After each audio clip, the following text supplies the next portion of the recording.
Saludos amigos que nos ven en todo el territorio nacional a través de las frecuencias de su canal 13 y sus repetidoras 8 y 10.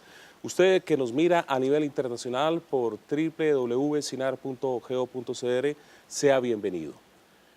En la campaña del 2010, el tema más importante era el problema de seguridad que existía en este país. Las encuestas de hoy nos dicen que ya no es el número uno. Se habla de corrupción, se habla de desempleo. ¿Es producto de la percepción o la necesidad de empleo o es producto de lo que se ha ido diciendo sobre el tema de corrupción, el hecho de que la seguridad ya no sea el tema número uno? Hoy vamos a analizar si es que eso sucedió o si se han hecho las cosas bien en función de que el tema de que los costarricenses nos sintamos más seguros sea lo que está sucediendo. Y bueno, ¿quién más para hablarnos del tema que el propio ministro de Seguridad, don Mario Zamora, a quien le damos la bienvenida, don Mario? También nos acompaña el viceministro de Paz, Max Loría, y hemos querido también conocer lo que está haciendo las comunidades, lo que están haciendo los pueblos, y hemos invitado a un líder de comunidades organizadas como es don Alejandro Brenes. La pregunta directa: si en el 2010 hablábamos de que el tema número uno era el asunto de la inseguridad en Costa Rica, ¿se han hecho bien las cosas? ¿Es producto de que tenemos más problemas de otro índole y la gente piensa que mejor poner o habla más de este tema, señor ministro, o se han hecho bien las cosas? Muchísimas gracias por la oportunidad, porque siempre hablar en materia de seguridad, estos espacios nos dan oportunidad para rendir cuentas y en esta materia concreta podemos hacer una clara referencia de un conjunto de acciones que se han tomado desde el Estado, que han sido apoyados desde las comunidades con acciones responsables por parte de los propios ciudadanos, que dan este resultado que desestructura el problema de inseguridad pública de ese primer lugar que históricamente ocupó hoy a un tercer nivel de preocupación, lo cual se corresponde con la estadística judicial, pero además también con los estudios que desde fuera de Costa Rica se están haciendo en torno a Latinoamérica. Hoy debemos decir que tenemos por primera vez en la historia 14.000 efectivos de policía que han pasado los sistemas de profesionalización. Hoy en día solo 14 de cada 100 que quieren ser policía lo logran. Esto habla de una elevación en los filtros de la escogencia. Hoy en día el curso básico de policía profesional pasó de 6 meses a 10 meses. Hoy en día tenemos más de 500 vehículos al servicio operativo de la fuerza pública. Las 790 delegaciones de policía están sometidas a un proceso de mejora infraestructural. Y por supuesto, más de 3.000 comunidades organizadas, lo cual indica que el logro en esta materia no es exclusivamente ni monopólicamente del gobierno, sino que gracias al apoyo de la ciudadanía hacemos propio y hacemos participativo este logro, porque si no es con la acción responsable de los propios ciudadanos, con las personas que también a nivel individual adoptan medidas de autocuido y se están protegiendo mejor, no se estarían logrando estos resultados. ¿Quiere decir esto, señor ministro, que usted lo que me está planteando es que en realidad es que se han hecho bien las cosas? ¿No es que hay otros problemas que se han hecho más grandes y le han bajado el nivel o el tono al tema de seguridad? En efecto. Creo que la suma de un conjunto de acciones que emanan del Estado, del Ministerio de Seguridad, también de la Corte Suprema de Justicia, porque el asocio que tenemos hoy con OIJ, Ministerio Público y sobre todo con los tribunales de flagrancia, en donde la fuerza pública tiene un nivel de efectividad del 80% en la consecución de sentencias sancionatorias, está hablando que el sistema ha cobrado sintonía como corrector de la realidad. Señor viceministro, los indicadores ¿realmente lo demuestran? ¿Estamos bajando los indicadores? Así es, igual un saludo a Alan y a todos los costarricenses que nos escuchan. Y como bien mencionaba el señor ministro, las cosas se están haciendo bien, ¿verdad? Me parece que no es solo un tema de percepción, es también un tema de que de alguna manera el Estado costarricense, todos los componentes, han identificado el problema de seguridad y hemos encontrado la forma para enfrentarlo de una manera integral, ¿verdad? La percepción viene mejorando. En el año 2010, finales, inicios del 2011, el 49% de los costarricenses decía que era el principal problema. En febrero del 2013 ese porcentaje baja a un 18%, según encuestas de Unimer, que es una encuesta independiente, una empresa independiente. Entonces es indudable que ya la percepción no es tan fuerte, ya los costarricenses no consideran que es el principal problema. Por supuesto, el país tiene muchos problemas que atender, pero el peso relativo viene disminuyendo. Pero no solo es eso, ¿verdad? No solo es una cuestión de percepción, no es una cuestión de imagen, sino que objetivamente la seguridad viene mejorando. Y me Eso refiero... iba a decir, porque hablar de percepción es Sí, complicado en este país. Son dos cosas, ¿verdad? Es más, son tres componentes. Hay dos adicionales. Los indicadores objetivos del Poder Judicial, los del Poder Ejecutivo también, pero hablemos de la fuente independiente del Poder Judicial, nos indican al menos una reducción importante en dos tipos de delitos. El más importante de todos, que es el homicidio, porque está en juego la vida humana. Ya en el 2010-2011 llegamos a tener una tasa de 11.3, 11.5. Ya el año pasado, el año 2012, logramos bajarla a menos de 10. Creo que va a estar 8.9, ¿verdad, ministro? Menos de 10, que a nivel internacional es una tasa que se considera muy importante porque ya no se considera una epidemia, ¿verdad? Entonces, Menos de 10, ¿a qué se refiere? En la Organización Mundial de la Salud... ¿En cristianos eso quiere decir que antes...? La Organización Mundial de la Salud establece que una tasa de más de 10 por cada 100.000 habitantes, o sea, más de 10 homicidios por cada 100.000 habitantes se considera una epidemia. Menos de 10 ya no estamos en ese problema. Significa por cada 100.000 habitantes. Son tasas que se calculan así a nivel internacional. Eso es para que se pueda calcular entre cada país la diferencia por la cantidad de población, ¿verdad? Pero también vienen disminuyendo los asaltos, vienen disminuyendo ciertos tipos de robo, por ejemplo, los robos a vehículos. Y además esto lo hemos podido identificar no solo a nivel nacional, sino también en la mayoría de las comunidades que el gobierno ha definido como prioritarias, donde encontramos una disminución en cierto tipo de delitos, como asaltos, como hurtos, como, bueno, el tema del hurto tiene un análisis específico, ¿verdad? Pero robos a vivienda, robos a vehículos, en general delitos contra la propiedad. ¿Cómo lo ve el ciudadano, don Alejandro? ¿Cómo lo ve? Muchas gracias primero por la invitación. Bienvenido. Nosotros representamos bueno, me toca representar a un consejo de asociaciones y grupos organizados del distrito de La Uruca, aquí donde está Canal 13. Y dentro del tema que estamos comentando, hemos aprendido. Hemos tenido una experiencia muy interesante en el cual el tema de la seguridad lo hemos llevado a lo que se llama la seguridad integral de las personas. ¿Qué significa para nosotros eso? Las estadísticas siempre son algo que da mucho conocimiento. Mi formación, yo soy médico, entonces dentro de esto tengo que mezclar un poco de esa experiencia. O sea, las estadísticas nos pueden decir cómo baja la percepción, cómo baja realmente la criminalidad, cómo bajan los homicidios. Sin embargo, dentro de cada distrito, dentro de cada pueblo, dentro de cada zona, no es lo mismo, digamos, como una estadística global. Entonces, nosotros hemos tratado de trabajar en el tema de lo que es la prevención, porque la seguridad tiene, como en salud, por ejemplo, la prevención de las enfermedades y el tratamiento de las enfermedades. Lo mismo sucede en la sociedad. Tenemos la prevención del delito y tenemos la promoción del desarrollo humano, la promoción de la paz, la promoción de actividades comunitarias que nos permiten entendernos y ayudarnos unos a otros. Entonces, dentro de experiencias que hemos tenido en los últimos 4 años, una asociación específica donde yo trabajo, pero también 19 años, asociaciones de lo que se llama la finca La Carpio, o grupos de condominios acá en la zona más este de La Uruca, nos damos cuenta de que dentro de la seguridad integral el tema no es nada más policías, ladrones, cámaras, patrullas, que hacemos un esfuerzo también porque hemos hecho una asociación específica, un convenio con el señor ministro para dotar de mejores recursos de motocicletas para la vigilancia preventiva. Sin embargo, nos hemos dado cuenta que la seguridad de las personas y la clave de nuestro trabajo es cada persona que vive, trabaja o transita en el distrito de La Uruca, para nosotros es importante. Y no nada más las que vivimos, porque a veces las estadísticas se dicen, un policía por tantos habitantes es lo que les podemos dar, pero resulta que aquí pasan más habitantes de la cuenta y nos olvidamos de ellos. Entonces, En un segmento posterior quiero mostrar unas imágenes que nos van a dar realmente qué entendemos nosotros por seguridad integral de las personas. Usted me da pie para ir a un corte comercial. Cuando volvemos, el último Estado de la Nación dice que las brechas de ricos y pobres se hacen más grandes cada vez. Y sabemos que un indicador que mueve mucho la delincuencia es la pobreza.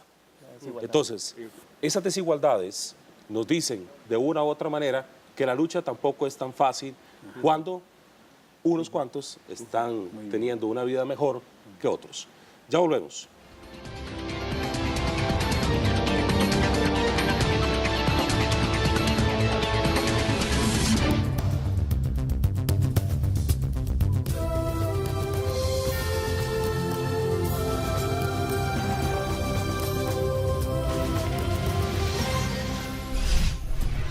Canal 13, nuestro canal.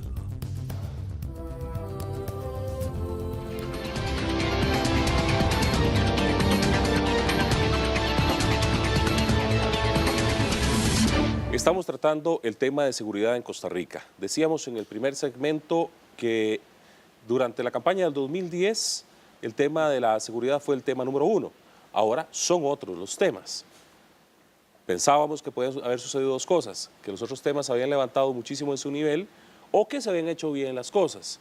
Se plantearon en el primer segmento por parte del ministro y el viceministro que, bueno, no, que realmente había un trabajo conjunto. Sin embargo, lo decía antes de ir al corte comercial, el último Estado de la Nación dice que las brechas sociales se han ampliado, que hay muchos con mucho dinero y pocos con poco dinero.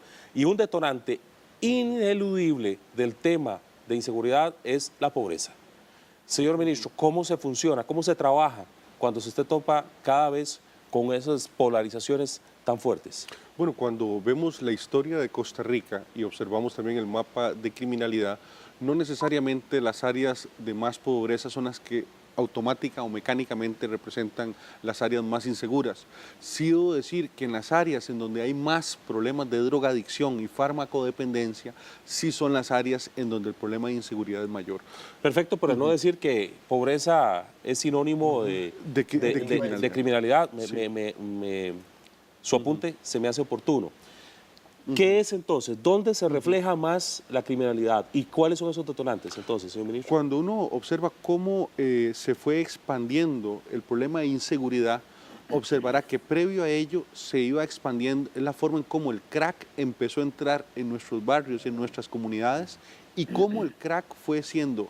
Recordemos que la delincuencia es multicausal, es decir, hay muchos factores que la generan, pero debo decir que en el caso costarricense, la penetración del crack en nuestra sociedad, el poder adictivo que tiene esta droga, el sometimiento y la esclavitud que genera en las personas que son adictas a ella, en donde normalmente en la primera fase de contacto con esta droga ya hay una dependencia física de la persona frente a esta droga y ya sabemos lo que sucede. La persona primero se descapitaliza a ella, descapitaliza su entorno familiar, empieza a robar en el barrio, empieza a delinquir en la comunidad y al final es un indigente buscando todo el día la forma de cómo obtener la dosis diaria. Y para obtenerlo incurre en delitos que se denominan de bagatela, que son pequeños delitos, pero a veces ejercidos con mucha violencia. Es decir, de pronto se asalta por 5.000, 10.000 colones y se hacen lesiones o incluso llega hasta el homicidio de la víctima. Cuando vemos la penetración del crack en nuestra sociedad, vemos ahí uno de los factores explicativos de esta explosión criminal que se vio en algún momento y obviamente también la contención y el tratamiento de los farmacodependientes es parte de la estrategia. Recordemos que a través del programa DARE, más de 500.000 jóvenes han sido instruidos y formalizados en decir no a las drogas. Yo creo que este tipo de programas no los debemos abandonar dentro de la estrategia, porque si bien es cierto, podemos ser efectivos en la cadena última cuando ya la persona está cometiendo actos criminales, si somos efectivos en las etapas previas, cuando la persona está siendo adicta y empieza este proceso de transformación e ingreso al mundo de lo criminal, es donde tendríamos éxitos, porque coincido en lo que dice el doctor, de que no necesariamente las comunidades con más patrullas, con más policías, con más delegaciones, son automáticamente las más seguras. Las más seguras son aquellas comunidades en donde los ciudadanos cometen menos infracciones, menos delitos.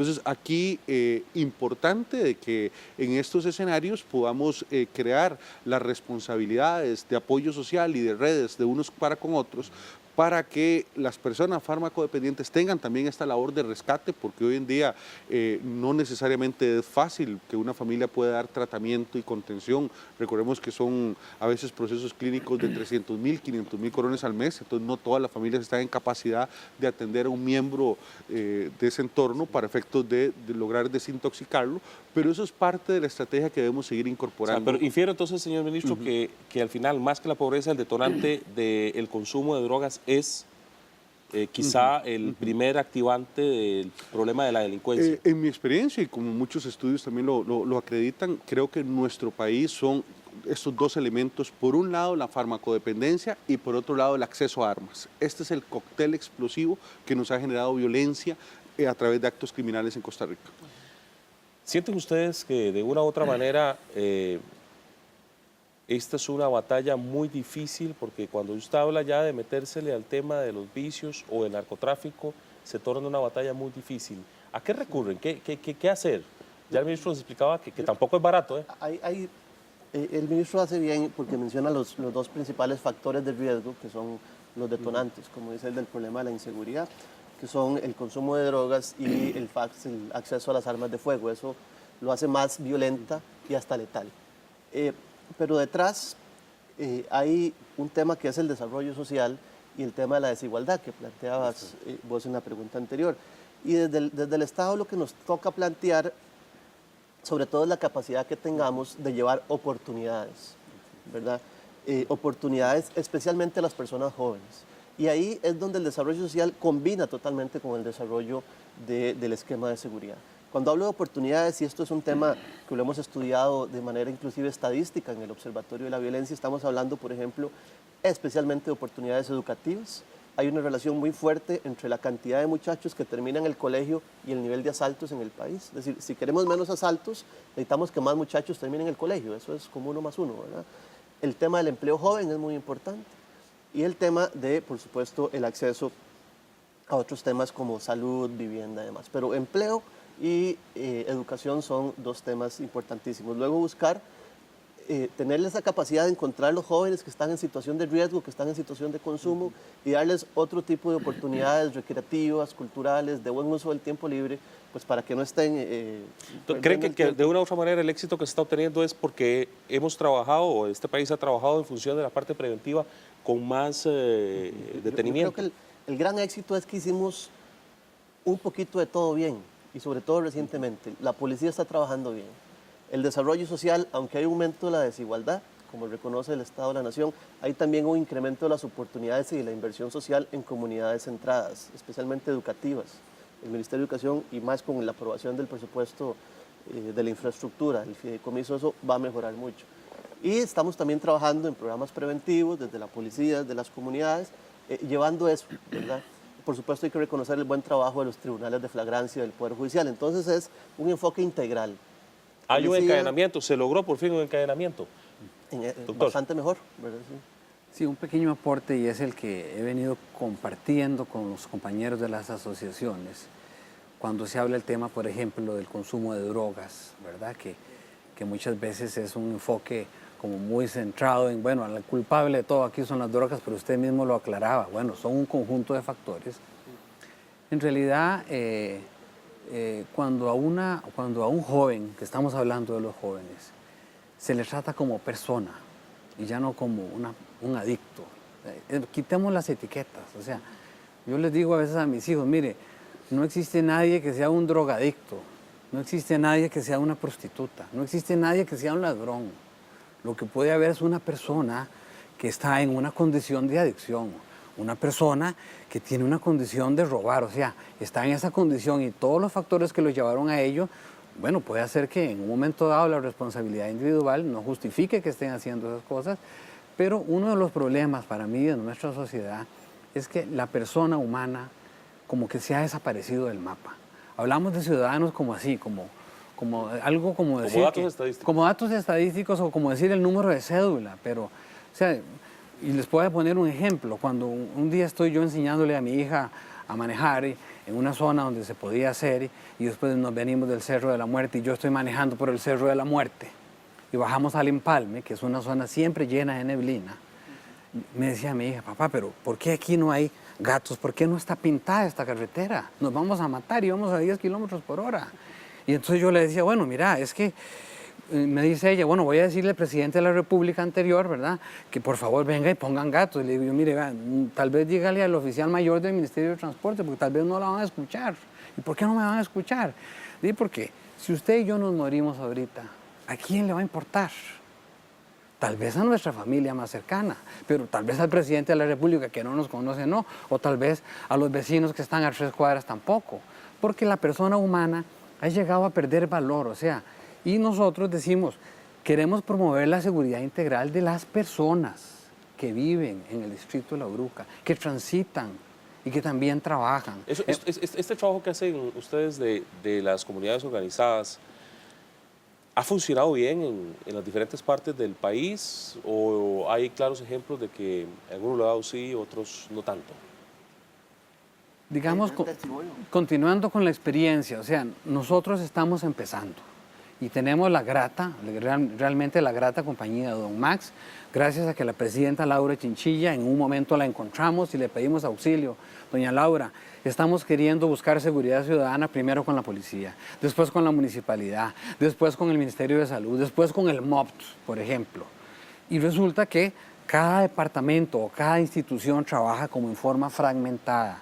El MOB se encarga de la seguridad vial, el Ministerio de Salud de lo que tiene que ver con factores de alimentos y un montón de cosas más. Entonces nosotros lo que necesitamos es trabajar articuladamente y estamos empezando a hacer una experiencia. El ejemplo que decía don Mario, bueno, se lo contaba ahora antes de estar hablando con don Max, jóvenes que estamos ayudando a través del deporte, pero porque ellos nos pidieron, nos rogaron, mire, ayúdenos con esta cosa, y nosotros no entendíamos qué significaba. Gracias a don Juan Varela, al cual hacemos honor, que es un oficial de seguridad comunitaria, nos decía, si ustedes quieren prevenir la delincuencia, prevenir esta cosa, trabajen con los jóvenes, ayúdenlos a ellos. ¿Y cómo hacemos? Nosotros no sabíamos cómo hacer. Bueno, promovamos el deporte. Entonces hicimos la primera feria de integración comunitaria en el distrito de La Uruca y por ahí seguimos con esa experiencia. Doctor, déjeme ir a corte comercial. Cuando regreso quiero conocer un poquitito más la experiencia para que el televidente que está en la casa sepa que tiene herramientas y que la puede hacer.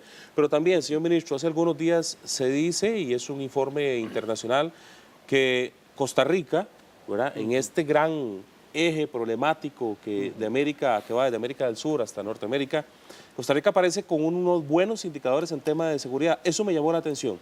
Eso provocó que de una u otra manera nos sentáramos a ver si esto era ya no una percepción porque lo dicen externos, sino bueno, algo se está haciendo, bueno, veamos a ver, porque también nos acostumbramos muchas veces como medios de comunicación a tocar solo lo negativo, pero si algo positivo se está haciendo, hablémoslo y veamos la experiencia y veamos a ver a quién más se le dice. Ya vengo, voy a un corte comercial.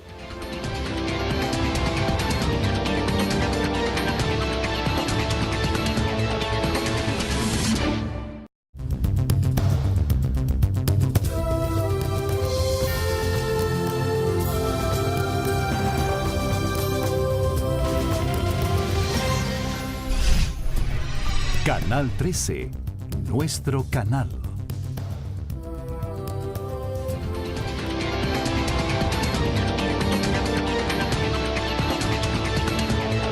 Estamos hablando del tema de seguridad en Costa Rica. Hace pocas semanas sale un informe que dice que Costa Rica, en toda América, es el país más seguro. Esto fue lo que nos llamó la atención. Nos pusimos a pensar, caramba, ¿qué es lo que está pasando? Como lo hemos dicho alrededor de todo el programa, ¿es un asunto de percepción o es un asunto de qué? Pero cuando lo dice una institución ajena al país, entonces algo debe estar sucediendo. Sin embargo, siempre he dicho que las noticias negativas, todo el mundo les hace me gusta, para ponerle un ejemplo como si fuera en internet, o le da seguimiento y cacarea y habla del tema. Las positivas no son tan tomadas en cuenta. Pero, señor ministro, entonces la pregunta es, ¿qué es lo que revelan esos datos? Y en realidad, ¿qué significa eso para este país? ¿Y por qué al final la gente no lo toma tan en positivo, digamos? Primero que son entes externos que no son dominados por el gobierno. Entonces no podemos decir acá que se está haciendo un maquillaje de la realidad y que queremos presentar determinado ángulo.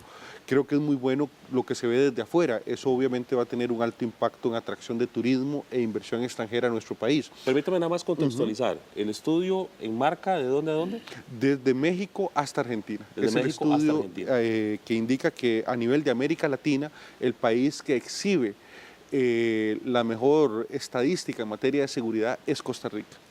Esto es importante porque hace un reconocimiento a nuestro país de las buenas acciones que, como veníamos apuntando, se vienen haciendo en materia preventiva, pero también en materia reactiva. Somos el país que más incauta droga en la región centroamericana, que más detiene narcotraficantes, que ha incrementado el nivel de uso bajo un sistema de garantías de su sistema penal y que está hoy condenando a los infractores reales de la comisión de delitos. Y eso se ha logrado mediante la adopción de una estrategia bajo una férrea disciplina táctica y operacional. Porque aquí creo que en Costa Rica siempre hemos tenido muy buenas ideas. El arte es cómo esas ideas las hemos llevado a la práctica, a los escenarios operativos, y creo que nos ha ayudado mucho la incorporación de tecnología de punta. Hoy estamos pudiendo tener mapas de criminalidad en donde ubicamos geográficamente los sitios más inseguros, los rangos horarios en que opera la criminalidad en esos sitios, y ante eso estamos generando una respuesta que es adecuar el recurso policial a ese tipo de necesidad, y esto está impactando la realidad. Estamos teniendo, de acuerdo con la estadística judicial, menos comisión de delitos, más detención de infractores, y el resultado final es la creación de un clima de mejor seguridad. ¿Por qué aún...? Perdón, señor ministro. Yo no estoy de acuerdo, como dicen algunos, que por el simple hecho de que a un funcionario haga bien su trabajo, no se le debe reconocer ni se le debe aplaudir. Bueno, hay muchos que han pasado y no lo han hecho bien, ¿verdad? Y siempre están ahí majándolo. Si trabajáramos en empresas privadas o se trabajara en empresa privada, lo hablaba recientemente con alguien, pues les dan un bono y una premiación por hacer bien su trabajo. Pero este país no se acostumbra o piensa que la gente que está en el servicio público tiene la ultra responsabilidad de hacer bien las cosas, y si no, pues lo ametrallas. Pero si las hace bien, tampoco reconoce muchísimo lo que se hace. ¿Qué hay ahí detrás de eso, ministro? Porque usted como ministro debe sentir que en algunos momentos dice, se están haciendo bien las cosas, se valoran bien, pero al final no es tan importante para muchos. Dentro de esta visión posmoderna en que mucha gente se ha adscrito, en que hay una crítica no constructiva, sino destructiva de la realidad, en que nada más hay como el casi alegrarse de que algo salga mal, de que el gobierno falle. Pareciera que hay un sector tendencioso, digamos, a exaltar lo malo y nunca ver lo bueno. Recordemos que una visión pacífica que había tenido Costa Rica a lo largo de su tiempo, y la sabiduría de los viejos de antes, era poder distinguir lo bueno en medio de lo malo. Éramos un país muy positivo, de gente pujante, progresista, que nos quejábamos poco y hacíamos con lo poco que teníamos, dentro de esa pobreza que tenía Costa Rica, hacíamos mucho, y eso nos hacía ver como un país único desde afuera. De pronto venimos teniendo avances importantes y cada pequeña cosa es el problema del día. Estas noticias no permean, porque aquí la gran pregunta es: ¿qué hemos hecho y cómo lo hemos hecho? Porque son prácticas positivas que podríamos extender a otros escenarios institucionales y sociales. Creo que el país está dando poco espacio a la reflexión profunda. Hemos pasado a un análisis muy superficial de la realidad, y dentro de esos análisis es muy fácil etiquetar, es muy fácil salir, porque el argumento negativo es siempre un argumento ganador. Todo sale mal y demuéstrame lo contrario. Entonces, cuando se hacen bien las cosas y se hacen a través de una serie de miles de pequeños actos para lograr estos resultados, que se hacen todos los días de sol a sol, por parte de cientos y miles de funcionarios trabajando para que este resultado se logre, de pronto no hay ese espacio, y por eso agradezco mucho la oportunidad de hablarlo acá en este medio. Gracias, señor ministro. Yo dije anteriormente que realmente quería ver qué es lo que están haciendo las comunidades que está funcionando, ¿verdad? ¿Por qué? Porque si a través de este medio de comunicación y este programa logramos que otras comunidades se planteen la idea de hacerlo bien, pues el tema de seguridad va a ser más reconfortante para muchos. Doctor Alejandro Brenes, ustedes han hecho bien su trabajo. Usted quería inclusive mostrarnos algunos detallitos en pantalla de cómo lo han ido haciendo. Sí, nosotros tuvimos este movimiento, por decirlo así, porque en realidad es un grupo de asociaciones que al final nos tuvimos que conformar en un consejo por solicitud de la Alcaldía de San José, en una ocasión tocando puertas en todos los lugares, seguridad pública, el otro lado nos decían, hagan esto, hagan el otro, era como una rueda de Chicago, nos devolvían siempre para abajo. Llegamos a la Alcaldía de San José y nos dicen, no podemos atenderlos como una asociación única, tienen que conformarse en un consejo de asociaciones, porque es la única manera en que los podemos atender. Y nosotros no sabíamos qué era eso, pero nos pusimos a trabajar, conformamos el 1 de septiembre un consejo de asociaciones y ahí empezamos a entender no los problemas del lado alrededor del Hospital México, que son los ejemplos que quiero ilustrar, pero que se pueden, digamos, extender a todo el distrito de La Uruca. Por ejemplo, el tema, por ejemplo, de los lotes baldíos. Hablando de seguridad simplemente para la prevención de delitos. Los lotes baldíos, resulta que se hace una denuncia de que hay un lote baldío donde ahí, bueno, tapa a la persona de que está mostrando ese lote y la Municipalidad de San José, después de 2 años de denuncia, no es capaz de obligar al dueño de ese lote baldío para que lo recorte, para que ahí no haya una zona de peligro. Bueno, y resulta que en ese lote baldío hubo un homicidio a las 9 de la noche, un día un joven, y uno dice, bueno, pero ¿por qué está pasando esto? Bueno, también la Municipalidad tiene ahí una responsabilidad. Otro de los ejemplos que hemos visto es, por ejemplo, el tema de la seguridad vial. Estas personas vienen bajando por una calle donde hay una acera bien hecha, al final la acera se acabó y entonces tienen que pasar a la acera del frente, pero la acera del frente está llena de terrones, está llena toda de obstáculos y al final los espera un puente y en ese puente usted ve que van adultos mayores, van niños y ahí no hay un puente peatonal, por ejemplo. Solamente hay un puente para los automóviles. Resulta que ese puente que queda en nuestro distrito de La Uruca pasan vehículos pesados, pasan los bomberos, pasan vagonetas y hay un rótulo que dice prohibido el paso de vagonetas, prohibido el paso de vehículos pesados. Ese puente un día se va a hundir. Ya lo hemos hablado con autoridades del Ministerio de Transportes y ¿qué nos dicen? Que aquí no podemos poner un señor de tránsito controlando el tránsito. Bueno, pero alguien se va a morir. Y esa persona que se va a morir tiene mucho valor para la familia, por lo menos para la familia. Entonces volvemos al tema de la seguridad integral. No es nada más prevenir los delitos, sino es prevenir las muertes de las personas aquí en medio de la ciudad. Y un ejemplo también que hemos nosotros visto es, nada más, mire, 75 metros antes del Radio Monumental, aquí a la par del puente Juan Pablo II, hay un hueco que es de una alcantarilla, que esa fotografía la tiene la Alcaldía Municipal de San José desde el 26 de junio de este año, que fue cuando nos recibieron y nos dijeron, conforme un Consejo de Seguridad Ciudadana, ya lo hicimos. Bueno, ese hueco está ahí todavía. ¿Por qué? Porque tal vez no le toca a la municipalidad porque está en el límite donde hay que arreglarlo, tal vez le toca a seguridad vial. Y nos decía un día la síndica municipal, porque nosotros queríamos trabajar con la síndica, mire, vea, es que tiene que haber tal vez 8 huecos para que entonces llegue la planadora y entonces tape los 8 huecos. Y entonces nosotros decimos, ¿y cómo hacemos para que haya 8 huecos? Y entonces empezamos a utilizar el ingenio de Mahatma Gandhi, será utilizar el pacifismo. Bueno, fabriquemos los 8 huecos que faltan, llamamos a la MUNI y nos van a tapar el que necesitamos. O sea, es una cosa de sentido común. Pero el tema más importante para nosotros es la articulación. Y nos encontramos, por dicha, algo que se llama la política integral y sostenible de seguridad ciudadana y promoción de la paz social. O sea, nosotros empezamos a aprender que si nos uníamos entre asociaciones, después podíamos ser recibidos en las instituciones de una forma mejor.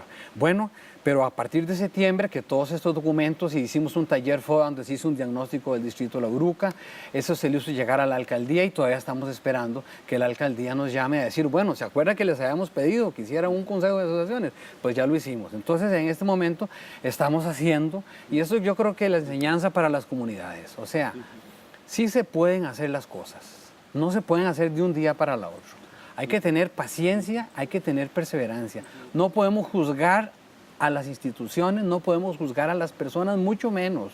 O sea, no podemos llegar a una reunión interinstitucional y empezar a acusar a alguien como si fuera un ladrón, un corrupto o una persona inepta. No se puede hacer eso. Tenemos que tratarnos como personas y entonces, en este momento, estamos solicitándole una audiencia al señor alcalde de San José porque dice, esta política de Polse Paz, que yo sinceramente lo he pensado y lo he compartido, creo que se adelantó 50 años a este país.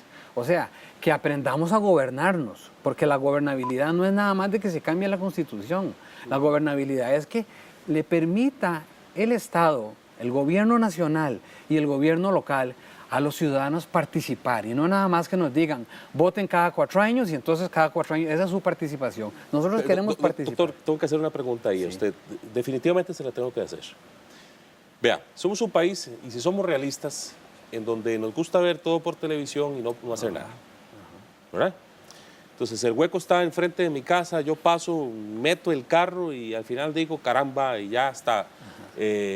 Trato con todos los epítetos a alguien del gobierno local o del gobierno nacional y no actúo. Somos gente que estamos preocupados porque mi hijo tiene desempleo, pero tampoco hago nada por procurar que existan más fuentes de trabajo. Estoy preocupado porque matan a la gente, pero tampoco hago nada por ayudar. ¿Qué lo motiva? ¿Qué lo motiva a usted? ¿Qué debe motivar a la gente para que realmente se integren y ayuden a la fuerza pública y ayuden a los diferentes organismos?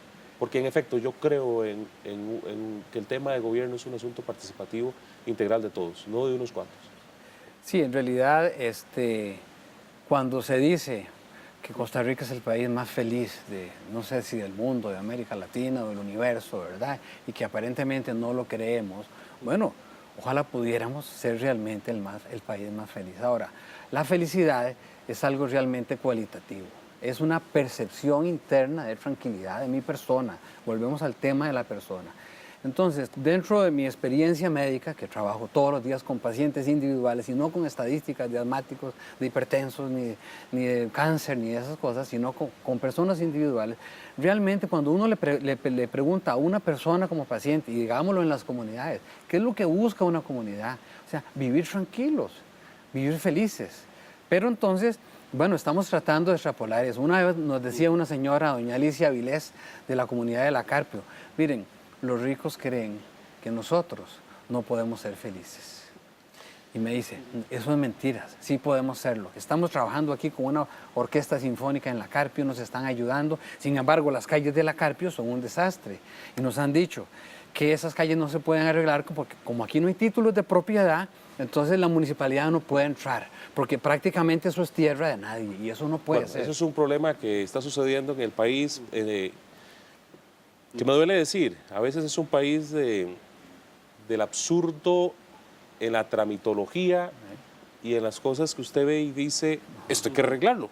O sea, pero no, te llenan de papeles, te llenan de cosas, trámites, y esto se enreda. Pero hay que tener paciencia, hay que ser parte, seguir siendo parte. Señor viceministro, ahora quiero regresar en el último segmento porque sé que tiene un observatorio, ¿verdad? Que ven algunos detallitos. Tal vez si me puede regalar algunos datos. Y quiero llegar a una fase de conclusiones, señor ministro, doctor Alejandro. ¿Qué nos falta?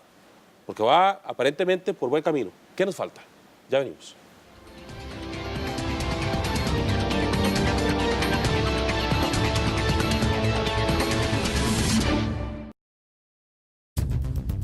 Descubra más del CINART a través de sus redes sociales.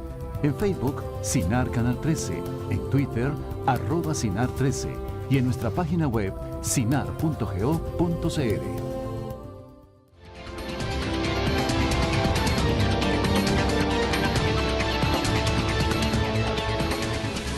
Continuamos con el programa de esta semana, hoy tratando el tema de seguridad con el señor ministro, el señor viceministro y el doctor Brenes, que es un ciudadano comprometido, como lo vimos en el segmento anterior, diciendo, esta patria la construimos entre todos y no le echemos solo las culpas a unos cuantos si nosotros no somos parte de ella y participamos. Bueno, también dije antes de corte comercial que quería escuchar al señor viceministro para hablar del tema del observatorio que tiene, pero me decía que hay un tema que también quiere tratar rápidamente, que es el tema de las armas. Señor viceministro. Sí. Bueno, muchas gracias. Ciertamente hay un observatorio de la violencia que funciona en el Viceministerio de Paz que ha estado dedicado a estudiar y analizar de manera estadística y científica el problema de la inseguridad en general. Y cuando vemos el problema de inseguridad, hemos venido diciendo durante todo el programa, que está mejorando los indicadores, que está mejorando la percepción de la gente y que está mejorando la victimización. Te digo un dato para cada una de esas cosas. Están mejorando los indicadores. el nivel de homicidios viene bajando y ya la tasa por cada 100.000 habitantes es de menos de 10, cuando hace 2 o 3 años llegó a 11.3, 11.5. Están bajando también los asaltos. Segundo indicador, la gente cada vez siente que la inseguridad no es el principal problema, que es de alguna manera la razón de ser que nos sentó en el programa. En el 2011 esa tasa, 48% de los costarricenses pensaba que era el principal problema.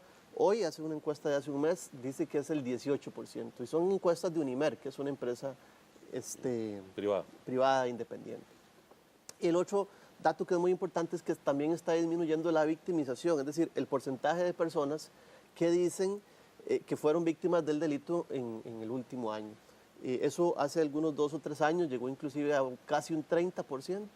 En el año 2011, una encuesta que hizo el Programa de las Naciones Unidas para el Desarrollo, también un ente independiente, llegó hasta un 20%, se logró mantener.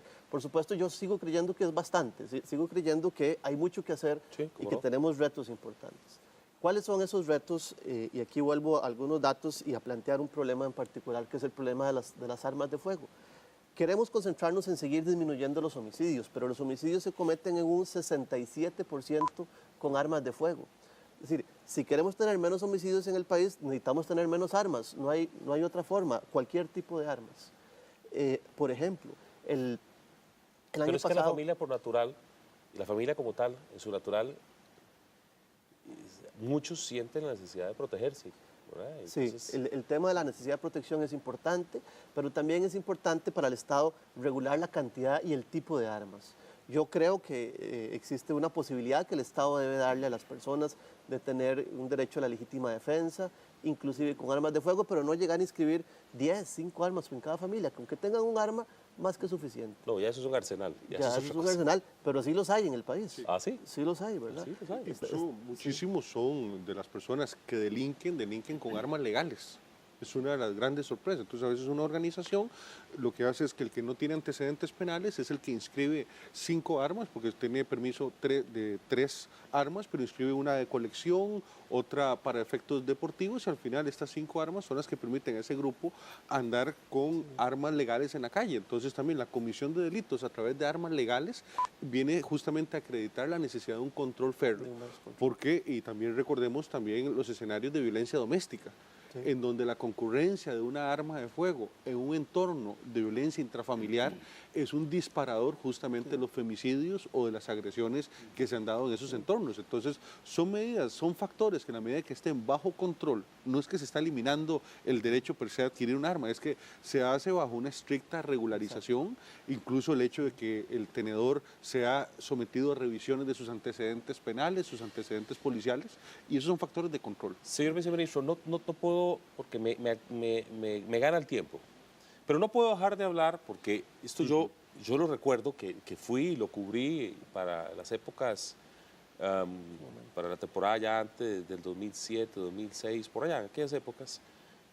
Uno llegaba a cubrir y a revisar el trabajo de los policías, y se hablaba mucho de que están a veces en situaciones infrahumanas, ¿verdad? Sí. O sea, se ha dignificado el trabajo porque, como dice usted, ahora se ha profesionalizado, pero se ha dignificado su sitio de trabajo, se ha dignificado realmente el policía en estos momentos. Mire, de todo lo que hemos hablado, nada de esto sería posible si la fuerza pública, los 14.000 hombres y mujeres de azul que están trabajando las 24 horas del día, los 7 días de la semana, los 365 días del año, no estuvieran haciendo con mística y con eficiencia su trabajo. Podemos tener las mejores ideas, los mejores planteamientos, pero si la fuerza pública no hubiese asumido como misión de cada uno de los efectivos un trabajo disciplinado de cara a la protección de la población, no hubiese sido posible. ¿Qué hemos hecho como las primeras medidas? Cuando quisiera explicar en el tiempo, las primeras medidas fue la compra de chalecos antibalas, en donde hoy tenemos, y una de las características que distingue hoy el uniforme de la fuerza pública es un chaleco antibalas que ha salvado la vida a un número importante de efectivos, porque los tiroteos es parte del escenario normal que lamentablemente le toca a la policía vivir. El hecho de haber adquirido botas, uniformes, en donde vemos el primer cambio, y eso no lo digo solo en el programa, sino que cada ciudadano que nos puede ver puede apreciar la policía de su localidad y ver el tipo de uniforme que hoy en día por dicha se tiene, el hecho de que tengamos sobre todo el distintivo del chaleco antibalas como factor de protección, porque nos interesa, primero que todo, si queremos de la policía lo mejor, hay que darle también a la policía lo mejor. Y esa ha sido parte de la filosofía de trabajo. La capacitación.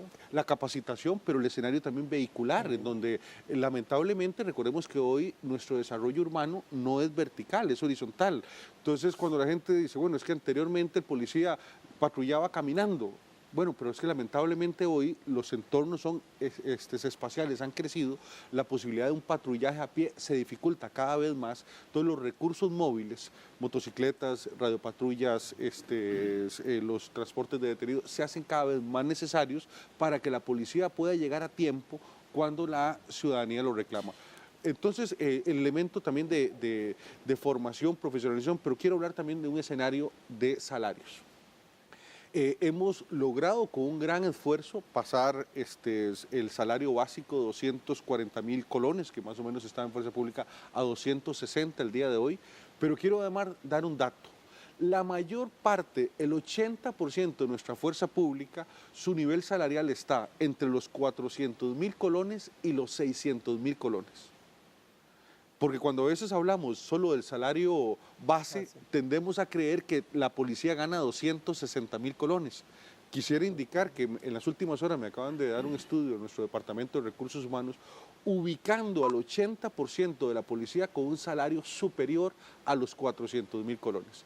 Ese es un esfuerzo país, somos la policía que mejor también está, y eso es el entorno de mejora salarial justamente a este esfuerzo que hacen nuestros uniformados. Obviamente desearíamos que fuera más allá de eso. Tenemos una realidad hacendaria, una realidad fiscal en el país a la cual debemos ajustarnos, pero creo que también nunca se han generado las mejores condiciones de índole salarial a nuestros efectivos como en este momento. El papel de la Policía Municipal, que se le ha permitido hacer más cosas, que se le ha permitido estar más, ¿ha ayudado? ¿Ha metido el hombro? La policía municipal es importante, pero más importante es el papel que puedan tener en general los gobiernos locales, en el tema de prevención y en el tema de seguridad. Hay otras formas de vincularse, yo en particular creo que la policía municipal es una de ellas, pero todo lo que hablaba don Alejandro de recuperación de espacios públicos, de entorno, de iluminación, de generación de oportunidades hasta de empleo, educativas, entonces las municipalidades son claves y son un aliado indispensable, pero de muchas formas, no solo mediante la policía. Creo que en particular, especialmente en San José, son un buen aliado de la fuerza pública. Pues yo tengo que decir, ahora que lo dice, y es cierto, porque recientemente tenía una zona en Heredia que estaba muy complicada y ahora vi que tienen máquinas para hacer ejercicios. Y estaba repleto Creo que en de Guararí. gente. Sí. Bueno, la semana pasada yo andaba en Guararí y vi Sí, precisamente eso la me parece que alcaldía, son acciones pero son muy esfuerzos- interesantes, es Son cierto. esfuerzos de la alcaldía. Sí, correcto. Y eso ayuda. Por eso pensar en seguridad es importante, pero hay que pensar en convivencia. Es decir, la forma en la cual nos relacionamos entre las personas y entre las personas y las instituciones. Y eso es, por ejemplo, si nos llevamos bien, si nos llevamos mal, si hay luz, si hay iluminación, si hay espacios públicos, y ahí la municipalidad tiene un rol muy importante. El control de las patentes de licor, que ese es solo para un programa, ¿verdad? Claro. Y es muy importante. Don Alejandro, perdón. Sí, yo quería enfatizar, porque por algo puedo digamos, ayudar un poco a la ciudadanía, o sea, ¿por qué los ciudadanos no participamos? Bueno, voy a mostrar un ejemplo en una fotografía donde a 50 metros de 2 semáforos, porque hay mucha cantidad de automóviles que queda al frente del cementerio contiguo al Hospital México, ahí había un árbol de muchos años que se murió y tuvieron que quitarlo y la municipalidad tuvo que quitar el árbol, pero quedó una especie de isleta, ahora se convirtió en un basurero y nos han informado que ahí hace 10 años murió una persona porque chocó contra esa isleta. Y desde el 26 de junio, por ejemplo, se le envió esta fotografía a la alcaldía municipal y todavía la isleta está. Entonces, ¿qué es lo que sucede? Nosotros mismos, que somos líderes de asociaciones, decimos, bueno, pero ¿por qué tienen que pasar casi 9 meses, un embarazo, y todavía eso no se arregla? Y ahí se va a morir alguien. Cuando alguien se muera, y esa persona, como no es nada nuestro, no nos importa. Entonces, el otro Deberíamos ejemplo... de tener como una oficina atendiendo cosas prácticas. Me gana el tiempo. Sí, para terminar nada más. el ejemplo de la ayuda con el convenio que se ha hecho, por ejemplo, con el Ministerio de Seguridad. Bueno, es el tema del esfuerzo de articulación. O sea, lean ustedes, busquen en internet Polsepaz. Polsepaz es una política extraordinaria. Lo que pasa es que los alcaldes no están reaccionando, no están trabajando como debe ser esa política, no se articulan, los recursos están entonces ahí guardados en todas las oficinas y entonces la decepción de los ciudadanos es cada día mayor porque no quieren participar. ¿Y eso quién lo detecta? Las asociaciones. Porque ¿quiénes son los que trabajamos? Prácticamente los miembros de las juntas directivas y nos dejan trabajar a nosotros y nosotros aquí viendo a ver cómo hacemos. Entonces yo pensaría que podemos ayudarnos, o sea, estudiemos Polsepaz, veamos que exijámosles a los alcaldes la responsabilidad que tienen de poner esa política, porque está diseñada para unos 10 años. Si tienen ustedes quieren comunicarse con nosotros en un Facebook que se llama Asociación de Seguridad Uruca Oeste, por ahí es una manera que podemos también ayudarlos y pasarles documentos y compartir nuestra experiencia. Muy bien, muchas gracias. Se me fue el tiempo con el mensaje final de don Alejandro. Quisiera recordarles, y muchas gracias señor ministro, señor viceministro, doctor Brenes, recordarles que el tema de seguridad, cuando hablamos de seguridad, hablamos de nuestra familia, de nuestros hijos, de nuestros padres, de nuestros seres queridos. El asunto es un asunto de todos, la seguridad es un asunto de todos. Participe, intégrese, luche porque las cosas mejoren. A lo mejor no va a tener respuestas rápidas, como lo decía el doctor Alejandro, pero tarde o temprano, siendo constante, siendo siendo majadero ahí, ¿verdad? De una y otra vez, se logran las cosas. Y al final creo que eso es lo más importante. Señor ministro, me quedan 30 segundos para escucharle en su cierre. Bueno, indicar que en este plazo podemos acreditar que nunca se ha hecho tanto en tan poco tiempo, que los resultados acreditan que vamos por el camino correcto, que no hemos llegado a la meta y esa meta final solo es sostenible en la medida en que la participación ciudadana y responsable de las personas, sumadas a la fuerza pública y a los programas que se están haciendo en materia preventiva y reactiva, demos ese resultado final al cual todos aspiramos. Muchas gracias a todos mis invitados y como siempre, que Dios bendiga los hogares de todos y cada uno de los que habitamos este precioso país.